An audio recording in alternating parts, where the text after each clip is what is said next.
जय श्री राम, जय श्री महाकाल। सीडीएसएल, इसके ऊपर बातचीत कैसे नहीं हो? जब इतनी सारी खबरें आ रही है सीडीएसएल को लेके, इसके ऊपर कैसे बातचीत नहीं करें? क्वार्टरली रिजल्ट्स भी आ गए, तो क्वार्टरली रिजल्ट्स को भी किस तरह से देखना है वो भी अपने को ध्यान देना पड़ेगा। इसी के ऊपर पूरा का पूरा वीडियो आपके लिए समर्पित है। और ये कोई बाइंग सेलिंग रिकमेंडेशन नहीं है, इसको बाइंग सेलिंग के हिसाब से मत देखिएगा और क्लियरली एजुकेशन पर्पस के हिसाब से ही देखे। इसको समझिए कि कंपनी को हम लॉन्ग टर्म के लिए, विजन के लिए अगर रखते हैं तो क्यों रखते हैं, कैसे रखते हैं, कहाँ रखते हैं, क्यों दिमाग लगाते हैं इस पर। So let us begin the video. But start करने से पहले आपको पता है कि अगर आपको एक्सक्लूसिव कंटेंट मेरा चाहिए तो एक्सक्लूसिव कंटेंट के लिए ज्वाइन का बटन है इस वीडियो के नीचे, उसको दबा दो यार, उस पर सब्सक्रिप्शन डाल दो। चंबल फर्टिलाइजर्स के ऊपर कितने लोगों ने मेरे को कमेंट किया, अभी वो बना दिया, केफिन टेक बना दिया, प्रीमियर एनर्जीज बना दिया, एसडब्ल्यू सोलर बना दिया, और ये सारी कंपनीज आपके कमेंटेड शेयर्स ही हैं, तो उसके ऊपर तो बनता ही है और वो बनाऊंगा भी।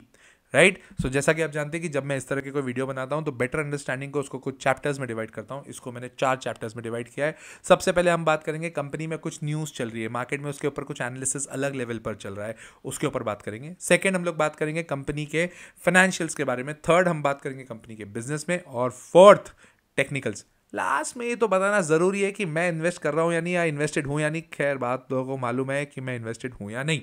So let us begin with the first part, that is news. अभी बीच में फाइनेंशियल, अपने जो फाइनेंस मिनिस्टर है निर्मला सीतारमण जी, उन्होंने एक प्रेस कॉन्फ्रेंस में, कहीं उनका कुछ मीटिंग था, उन्होंने वहाँ पे ऐसा कह दिया कि यार देखो, हमें ना फ्यूचर्स एंड ऑप्शंस के अगेंस्ट नहीं है। पंगा ये है कि हमारी कंट्री में ऐसे बहुत लोग हैं जिन्होंने फ्यूचर्स एंड ऑप्शंस में बहुत पैसा खोया है। हम उन इन्वेस्टर्स का इंटरेस्ट बचाना चाहते हैं, हम उस इन्वेस्टर्स को बचाना चाहते हैं, इसलिए हम लोग उसके ऊपर रेस्ट्रिक्शन लगाए हुए हैं। पर एफ&ओ बंद करने का हमारा कोई पर्पस नहीं है, एफ&ओ बंद होएगा भी नहीं और हम उसको करना भी नहीं चाहते। तो ये एक काफ़ी पॉजिटिवली लिया गया मार्केट ने। क्यों? क्या था बीच में ना, बहुत लोगों को डर लग रहा था कि जिस हिसाब से एफ&ओ की एक्सपायरी, जो इतनी सारी एक्सपायरीज होती थी उसको कम करते जा रहे, तो ये एफ&ओ ही नहीं बंद करते यार। और अगर एफ&ओ का बिजनेस बंद हो गया, 90% off the business comes from एफ&ओ। किस किस का? ब्रोकरेजेस का, सीडीएसएल, एनएसडीएल का, बीएससी का। तो इनके ऊपर गाज गिर जाएगी ना यार, इनके लिए दिक्कत आएगी। तो निर्मला सीतारमण जी ने उसको सेट कर दिया कि भाई ऐसा हम लोग कुछ नहीं सोच रहे, फालतू की बात मत सोचो। इसके अलावा ब्रोकरेजेस हाउस ने इसको अभी न्यूट्रल लेवल पर ले लिया है। ब्रोकरेजेस हाउस इसको खरीदने का नहीं बोल रहे हैं न्यूट्रल है। बाय करना है करो, सेल करना है करो, नहीं करना है नहीं करो, दोनों मत करो, तो वो न्यूट्रल है। इसके अलावा 12th SBI banking and economics conclave हुई थी 2025 में, जहां पर ये फाइनेंशियल, अपने जो निर्मला सीतारमण जी, उन्होंने क्लियरली बोल दिया कि भाई हम इसको प्रॉब्लम को रिजॉल्व करना चाहते हैं, हम इसको इफेक्टिव बनाना चाहते हैं, बंद नहीं करना चाहते। अच्छा था। हाँ, इसके साथ में एक और चीज़ हुई थी, जो सेबी के अपने चेयरमैन है तुहिन कांता पांडे जी, उन्होंने भी इसके ऊपर मोहर लगा दी कि हम वीकली ऑप्शंस बंद नहीं कर रहे हैं। तो इसके बाद आप एक चीज़ नोट करना, सीडीएसएल, बीएससी, स्पेसिफिकली बीएससी अलग सा ही रॉकेट बना। बीएससी का 2100 के करीब करीब है ना, एक सपोर्ट था, मैंने उसके ऊपर वीडियो बनाया था और वो क्लियरली भी बता दिया था। वहाँ से क्या पलटा है? तो न्यूज़ वाइज बात करूँ तो काफ़ी टाइम बाद कोई ऐसी खबर आई है जो ऐसा लग रहा है fundamentally it is good for CDSL, जो कि भाई सरदर्द बन चुका था एक लेवल पर। बहुत लोग फंस गए थे यार, बहुत लोग नीचे के भाव में फंसे हैं। राइट। तो ये थी न्यूज़ कंपनी के बारे में। Let's come to the financials.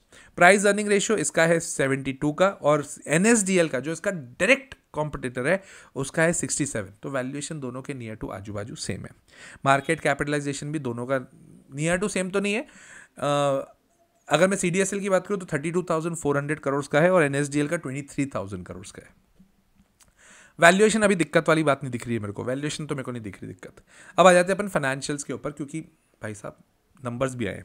तो सेल्स 319 करोड़ थी सितंबर 25 क्वार्टर में, जो अगर मैं पिछले साल से कंपेयर करूं तो 322 करोड़ थी। भाई ये दिक्कत चालू होती है, क्वार्टरली रिजल्ट अच्छे नहीं आए, सेल्स गिर गई तुम्हारी। यार तुम्हारी सेल्स कैसे गिरेगी? क्यों नहीं गिरेगी भाई साहब? एफ&ओ के आप देख लो, आईपीओ पिछले साल कितने आए थे, इस साल थोड़ी आए इतने। तो इनका काम क्या है वो तो हम थर्ड चैप्टर में समझेंगे, बट इतनी दिक्कत आएगी, इतना बिजनेस में डिसरप्शन चलेगा, ऊपर नीचे बिजनेस होगा, तो सेल्स तो कम होगी ना। बात तो सही है। रही बात अगर एबिटा की बात करूं, ऑपरेटिंग मार्जिन 200 करोड़ से गिरकर 176 करोड़। ओ भाई साहब, 100 रुपये अगर ये पिछले साल का रेवेन्यू इनका था तो इनको 62 रुपीज़ ये लोग घर पे ले जा रहे थे। इस साल 100 रुपये पर ये 55 रुपीज़ ले जा रहे हैं। इनका ऑपरेटिंग मार्जिन गिरा है, कंसर्निंग है। और प्रॉफिट आफ्टर टैक्स भी 162 करोड़ से गिरकर 140 करोड़ हुआ है, बॉस कंसर्निंग है, रिजल्ट अच्छे नहीं है। अगर मैं जून क्वार्टर से कंपेयर करूं 259 करोड़ से बढ़कर 319 करोड़ हुआ है, वो चलो ठीक है, वहां तक ठीक लग रहा है। ऑपरेटिंग मार्जिन भी जून क्वार्टर में बढ़ा है, जून क्वार्टर से इसमें बढ़ा है, मतलब मिक्स रिजल्ट्स हो गए। आपका पिछले साल के अगर हिसाब से कंपेयर करूं रिजल्ट तो अच्छा नहीं है, पिछले क्वार्टर से कंपेयर करूं तो ठीक ठाक है, तो यहां पर आपको थोड़ा ध्यान देना पड़ेगा। प्रॉफिट आफ्टर टैक्स भी बढ़ा है। प्रमोटर की बात करूं तो 15% ही है, FIIs 11% के आजू बाजू क्लियर है, और DIIs भी 15%। मतलब प्रमोटर ऑलरेडी कोई भी बहुत ज्यादा बेच नहीं रहा है। इसको कौन बेचेगा? ये जो भी लेके बैठता है ना, वो लॉन्ग टर्म के लिए लेके बैठता है। लॉन्ग टर्म मतलब ऐसे 3 4 5 साल के लिए, तो कौन बेचेगा? तो उस हिसाब से तो सही चल रही है, कोई दिक्कत की बात नहीं है। बिजनेस की बात करें तो CDSL का जो मेनली बिजनेस है that is market infrastructure institution है। ये पूरा का पूरा मार्केट का इंफ्रास्ट्रक्चर डेवलप करने का पूरा कॉन्सेप्ट इनके पास है। इक्विटी, डेट, फिर बॉन्ड्स, म्यूचुअल फंड, सबके डिपॉजिटरी है ये, और 78.3% इनका रेवेन्यू डिपॉजिटरी से। देखो क्या होता है ना, CDSL का इंपॉर्टेंस क्या है। आज अगर सपोज मुझको रिलायंस के शेयर्स खरीदने हैं, मैंने तो खरीद लिए, सपोज आपके पास थे, आपसे खरीद लिए, अब आपसे मैंने खरीद लिए, कितने ऑथेंटिकेटेड आप हैं, मैं कितना हूं, ये किसको पता? तो इसके लिए बीच में आपको एक स्ट्रांग पर्सन चाहिए जो डिपॉजिटरी का काम करे। अब मेरे को रिलायंस से शेयर्स चाहिए, रिलायंस से CDSL ने अपने शेयर्स ले लिए, और CDSL फिर मेरे को इशू कर देता है। मेरे को अपने शेयर्स बेचने, मैंने CDSL को दे दिए, अब जिसको चाहिए थे उसको वो कर देगा। डिपॉजिटरी सर्विस बहुत इंपॉर्टेंट है। लोगों को लगता है सर इतना है ना करना, गवर्नमेंट बेमतलब इनके ऊपर खर्चा करती है और फालतू में ना हमारे पॉकेट से खर्चा जाता है। नहीं भाई, सेफ्टी बहुत इंपॉर्टेंट है। आप प्लीज इसको समझो। हम क्या करते हैं ना, हम हर जगह पैसा इन्वॉल्व कर देते हैं, बट सेफ्टी के लिए ये बिजनेस बहुत जरूरी है। इसके अलावा डेटा एंट्री का भी एक काम करते हैं, जैसे 22% का रेवेन्यू आता है। ई फॉर्म्स, CDSL ने ई फॉर्म्स का भी काम चालू कर दिया, which is a good point. इनकी सब्सिडरीज मेरे को ना बहुत अच्छी पॉइंट ये लगती है। मैं क्यों बोलता हूँ कि ऐसी कंपनीज आपको लंबे ड्यूरेशन तक रखनी करेगी, 10 साल 15 साल रखोगे तो मज़ा बहुत आएगा। क्यों? इसके एक बार सुनिएगा कौन कौन सी सब्सिडरीज हैं। कंपनी KYC का काम करती है, KRA का काम करती है, KYC रजिस्ट्रेशन एजेंसी है ये, which is one of the most important thing. बहुत सारी कंपनियों ने इसी पॉइंट से अपना बिजनेस बनाया है, बट इन्होंने अब ये एक विंग चालू कर दी है जहाँ पे CDSL ये वाला काम भी करेगी। CDSL insurance repository limited.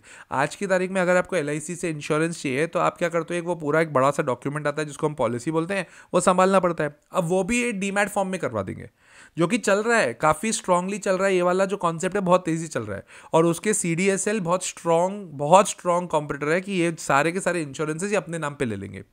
उसके अलावा कमोडिटी रिपोजिटरी भी बन रहे हैं। अब गोल्ड सिल्वर में भी ये वाला काम चलेगा, और गोल्ड सिल्वर में जिस हिसाब से भाव चल रहे हैं उस हिसाब से इनका बिजनेस यहाँ पे भी बनना चाहिए।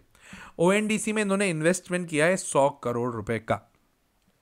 आप ओवरऑल देखने जाओगे तो कंपनी का सेटअप पूरा ठीक लग रहा है, काम सही कर रही है। रिजल्ट्स थोड़े वेवी है, रिजल्ट्स थोड़े बहुत ज़्यादा पॉजिटिव नहीं है, मज़ा नहीं आ रहा है रिजल्ट्स में। आपको दिसंबर क्वार्टर का रिजल्ट देखना पड़ेगा अगर आपको अभी फ्रेश एंट्री लेनी है तो। अगर आपको फ्रेश एंट्री लेनी, लॉन्ग टर्म के लिए आपने रखा है तो कोई दिक्कत ही नहीं, पड़े रहने दो। बट अगर आप लॉन्ग टर्म के लिए नहीं सोच रहे हो, फ्रेश एंट्री अभी लेना चाहते हो, फर्स्ट टाइम एंटर करना चाहते हो, वेट करना चाहिए। कोई ज़्यादा मगजमारी नहीं है, भागने की कोई ज़रूरत नहीं है, राइट।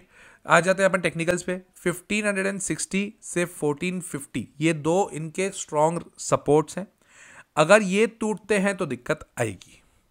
रही बात ऊपर कब चढ़ेगा, 1700 के ऊपर जब तक नहीं जाएगा तब तक आप बहुत ज़्यादा तेज़ी मत एक्सपेक्ट करो, और उसके ऊपर भी 1860। अब ये देखो इतनी डिटेल में आपको समझना पड़ेगा। 1860, 1700, 1560 और 1450, ये कुछ लेवल्स हैं इसके। ये लेवल्स के अकॉर्डिंग आपको अपनी एंट्री एग्जिट सोचनी है, तो आप अपने हिसाब से दिमाग लगाएं। और अगर हाँ इतना डिटेल में सीखना है तो मेरा कोर्स है द लॉजिकल इन्वेस्टर, जो कि जिसके कॉन्टैक्ट डिटेल्स आपको स्क्रीन पर दिख रही होंगी। आप अपने आप को रजिस्टर करा सकते हो अगर डिटेल में सीखना है तो। सच्ची में पढ़ना है तो करना। आपसे सोच रहे हो कि बाइंग सेलिंग कॉल दे देगा, तो वैसा कुछ नहीं होगा। वो आपको सीखना है कि बाइंग सेलिंग हमें करनी कैसे है, हमें बाइंग सेलिंग किस लेवल पर लेके जानी है, तो वो चीज़ें आपको उसमें सीखनी पड़ेंगी। और अगर सीखना है, मेहनत करना है, तो ही वो कोर्स आपके काम का है। सिर्फ कॉल्स के हिसाब से उसको ज्वाइन मत करिएगा, राइट। तो इतनी डिटेल में समझना पड़ेगा। मैं ऑलरेडी इन्वेस्टेड हूँ CDSL में, मैं और इन्वेस्ट करने का मन है मेरा, बट अभी मैं थोड़ा वेट कर रहा हूँ ताकि वो लेवल्स पे आए तो मैं अपने हिसाब से एंटर करूंगा, राइट। और अगर आपको मेरा कंटेंट अच्छा लगता है तो लाइक कर दिया करो, सब्सक्राइब कर दिया करो, शेयर करना दोस्तों के साथ, कमेंट करके भी बताना और कौन सी कंपनी पर डिटेल वीडियो चाहिए, मैं जरूर बनाऊंगा जैसे ये भी बना रहा हूँ। टिल देन, जय श्री राम, जय श्री महाकाल।